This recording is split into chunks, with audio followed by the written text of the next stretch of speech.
ګرانو کتونکو الف خان شیرپوی یم. دا کومه مورکۍ چې مې په څنګ کې موجوده ده دا هغه مور ده چې 3 لوریانې دي. تاسو به دوی هغه ویډیو کتلې وه. 2 یې زامن دي او سختنې چې کوم دی هغه 4 ډزه لګېدلې په کور کې بې حاله پروت دی. ډېر زیات ضرورتمند دي. ما خپل ټولو کتونکو ته اپیل کړی دی او بیا هم ورته اپیل کوم چې دا خاندان را سره سپانسر کې د دوی را سره کومک وکړې. نهرې پې ډېرې تېرې شوې او تېرېږي پې څه ټکه پکه موږ وکړل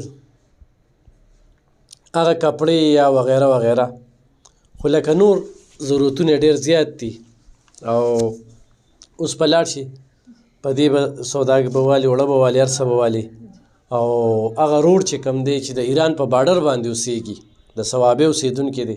ډېره زیاته مننه یې کوم او خصوصي دعاګانې به کې ښه. الله دې کامیاب کړي، الله دې د هر چا د پاسه کړي، خدای دې د زورورو نه په امن کې وساتي چې ما غریبي سره یې دونه امداد وکړه.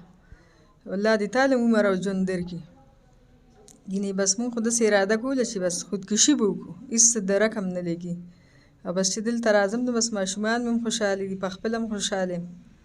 اوس هم ماشومانې ناستې وې او ختمونه یې وکړل او ټولې دواګانې تاسو ته کولې. بس دعاګانې کوه د الله نه به غواړو الله هم کامیاب کړه، الله هم د بدو او زورورو نه هم په امان کړي چې زما د بچو سم دونه ښېګړه وکړه. ګینې ډېر نار نه ور ناست هېڅ هم نو هېڅ هم نو بس صرف غوړو نه علاوه هېڅ هم نو. اوس به بوجۍ وړوالې ښه صحیح ده. کتونکو د دې مورکۍ سره را سره کومک وکړې، مرسته را سره وکړې، سپانسر یې کړې را سره.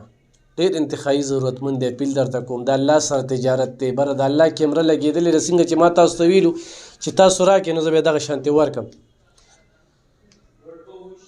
نو ضرور یې په خپلو صدقو خیراتونو د خپلو بچو په روڼۍ کې د دې دا بچي خپل بچي وګڼئ او مرسته ورسره وکړئ. خصوصي اپیل په دې کوم چې دې سخته ما ډېر د نږدې نه لیدلې ده، وینم یې، نو مرسته وکړئ. ډېره مننه، خوشحاله اوسئ.